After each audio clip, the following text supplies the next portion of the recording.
This is what we're going to be working with. So the scenario is you're working as a data analyst for a retail company with multiple stores.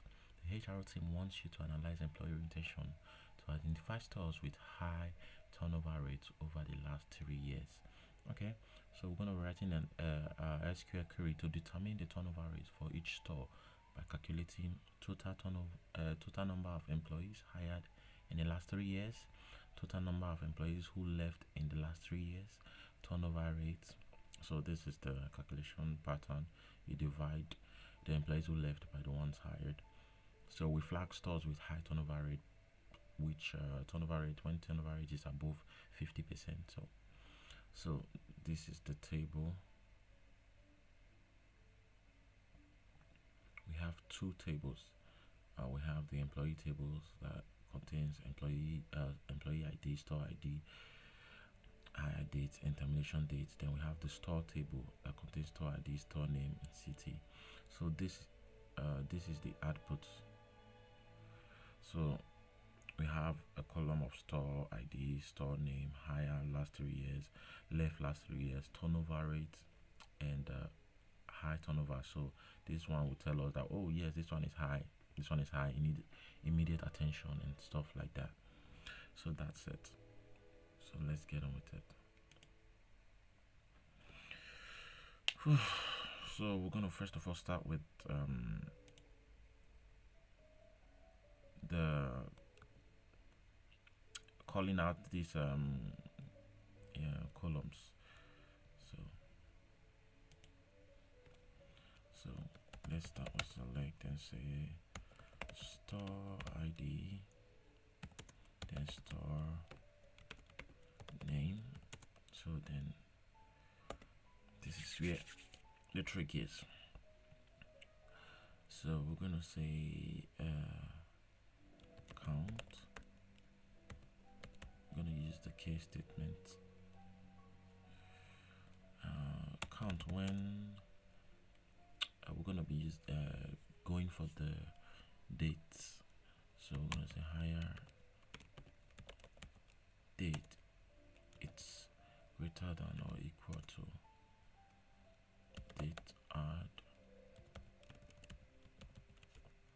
So year minus 3. So we're going to be calculating from the last 3 years.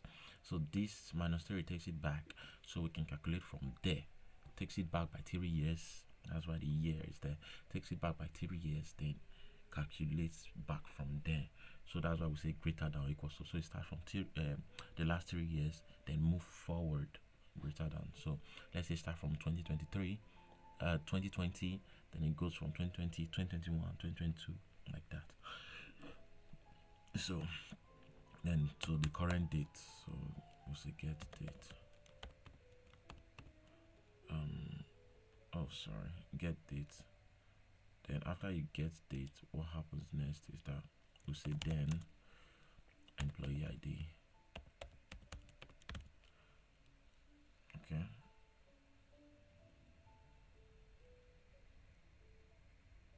I need to so okay, employee ID, then we end it. Okay, so also this ends. There's no need for this one. Okay, so this is for the first one. Oh, we're gonna call this calculate for last. We're gonna say as, let's bring it up, last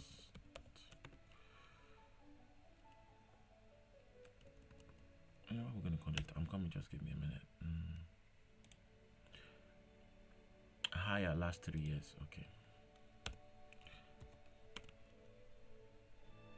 higher last 3 years. Okay, so a comma. So I'm gonna do the next one. The next one is gonna be the higher, the fired last 3 years. When termination date is greater than or equal to.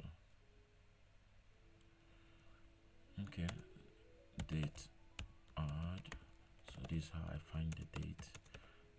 -3 get date, yes,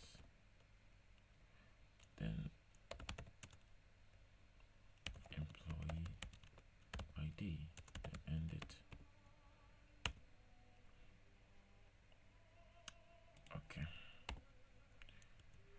Okay, so okay, and this we are not done with this, so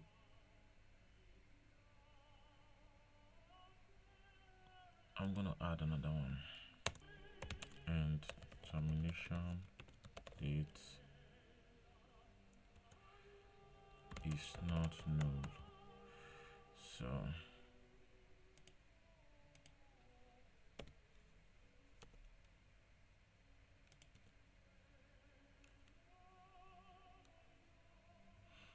And termination date is not null. Okay, so I'll save this as fired. Would I say fired?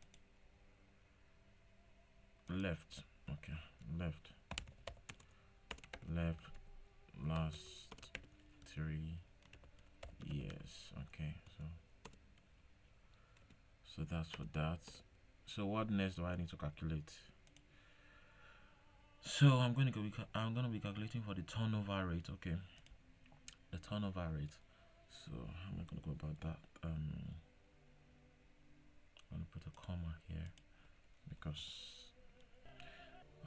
so all I need is this guy. It's just simple division. So okay, so as to account for any decimal point, I'll be using cast just to safeguard myself as float. So this will help me account if there is any maybe 5 point something or 2 points, anything that has to do with decimal. So it will account for it and will not have any number chopped off. Okay, so I'm dividing, then I need this one up to here, so you come here. So to avoid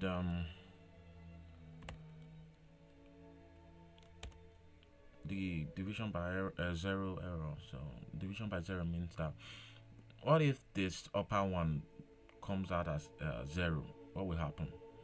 So will it produce error, or how do I handle that error? So I handle the error by using the NULLIF. So when it comes out, instead of it producing error or whatever, it just shows null. Okay, so that's how you handle this.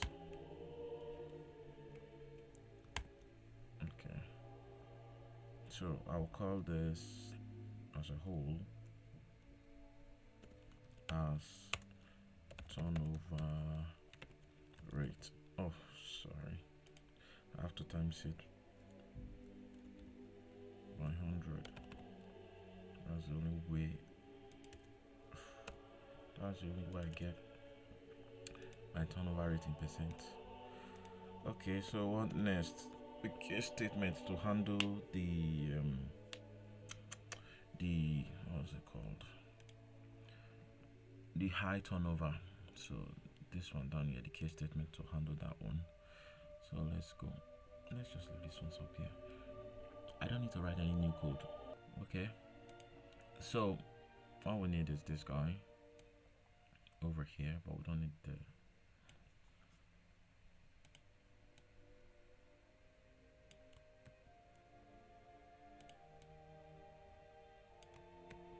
okay, so paste, but we need a case statement to give it condition. Case when this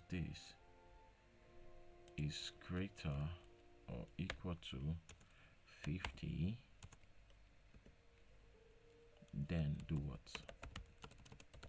Then yes, else no, and just feel like using all cap.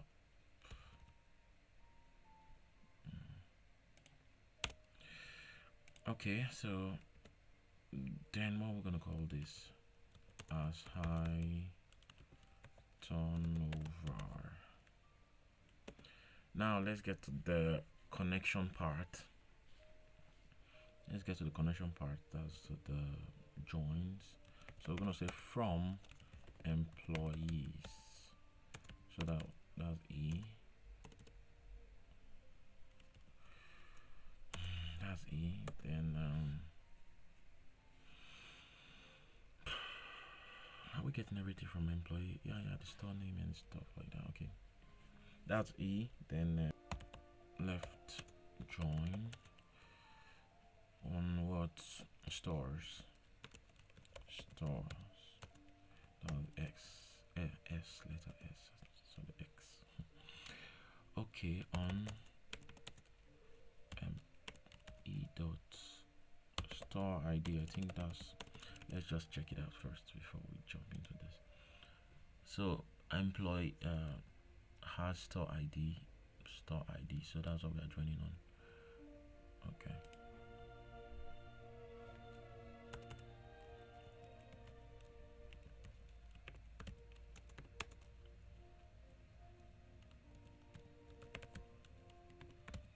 Okay, the reason we are using left join is because there might be stores that probably all their employees like left them, so we are just trying to account for those just in case.